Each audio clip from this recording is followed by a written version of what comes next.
Hello guys, good morning, good morning, good morning. Happy Sunday morning guys. Araw ng linggo.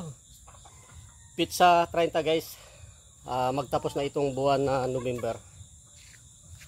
Happy Sunday morning guys sa inyong lahat. Tapos ko na pinatuka yung mga manok ko guys. Mga tandang ko na panabong. Guys,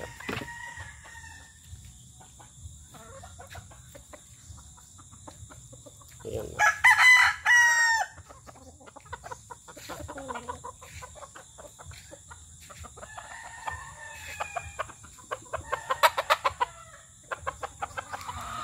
Ito yung palahi ko guys. Ano yan, green leggings guys. Ano yan, pure Texas.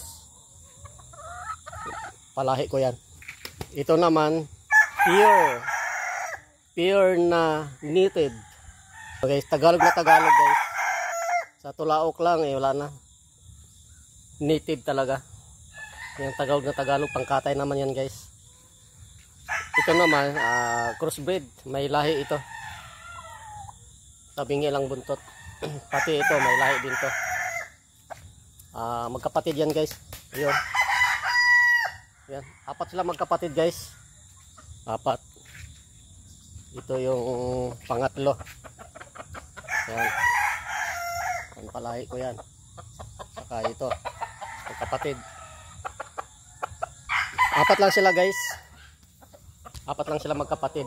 Lima yan. Ang isa ninakaw doon sa kabila. Lima lang sa magkapatid. Bata pa yan guys. Mga ano pa lang yan. Mga 6 na buwan hanggang 7 months. Bata pa yan. Ito mag-ano na to. Mag-iisang taon na to. Pati yung isa. Mag-iisang taon na to. Magkapatid yung dalawa. Ito, tinali ko na rin yung native ko guys. Yung Tagalog na Tagalog kasi mawawala din yan pagkalpasin ko yan. Kasi maraming magnanakaw dito ng manok. Inuhuli nilang manok na hindi naman sa kanila. Ganun dito ang mga tao. Alam niyo guys, yung inahin ko doon guys ay naglimlim. Tabi ng kubo ko, nasa gilid mismo doon sa likod ng kubo ko. Ninakaw ang 10 itlog. Buti nga hindi sinama ninakaw yung ang inahin na naglimlim doon. Kasi ang binabantayan lang yung kasama to si Ate Prissy. Yun lang siguro ang binabantayan pag walang tao. Kasi yung kapartner ko si Ate Prissy, pag naigib ng tubig doon sa labas guys, doon sa puso, yung aso ko lahat ay sumasama doon. Sumasama doon yung mga aso ko pag nag-igib. Dito nang itlog guys kasi imposible naman kung nakain ng aso. Kasi kung nakain ng aso guys, nagkakalat dapat yung mga balat. Pero wala guys linis na linis. Dito guys dito siya naglimlim guys. Pero dito naglimlim dito sa gilid ng kubo ko. Dito naglimlim yung manok kong native, 10 pirasong itlog. Pero wala na, walang natira kahit isa. Wala, simhot lahat. Kaya kung aso guys, wala na, dapat nagbabasagan na yan dyan o kaya nagkakalat ang mga balat. Wala naman kami nakita ni Ate Prissy na may nakalat na mga balat na itlog. Wala. Kasi yung andito lang sa kubo guys, yung si Ate lang, Ate Prissy. Ako naman, nasa trabaho ako. Araw-araw nasa trabaho ako. Kasi siya lang ang binabantayan ng mga tao dito. Malikot din kamay. Imposible naman aso kinakain. Hindi aso guys, kundi tao mismo ang kumuha ng itlog. 10 piraso. Buti nga yung ang manok guys, hindi nasama. Itlog lang. Yung inahin dito, yung naglimlim,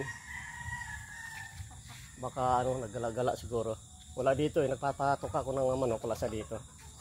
Kaya yung mga manok ko guys, ang iba nung sila, yung maliit pa lang sila, tinali ko na yan sila lahat. Kasi pag hindi mo talian yan guys, wala na guys, mauubos ang manok ko. Nananakawin nila ang manok ko. Magaling sila dito Mahilig sila magkialam sa manok na hindi sa kanila. Wala kang magawa. Sa kanila na yun.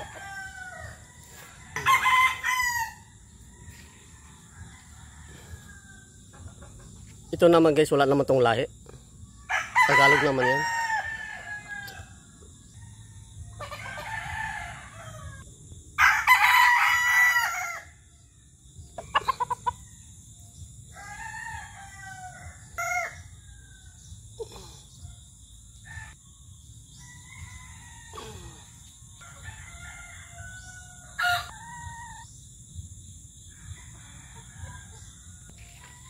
Ito, mga aso kong makulit.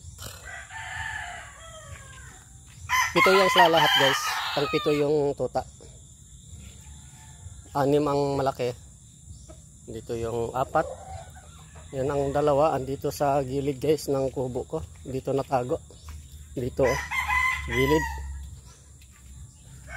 Ayun sila oh. Ayan oh. Ayan. Ang isa naman andito sa ilalim ng bangko. Ayun oh. Si Sona. May galis kasi yan.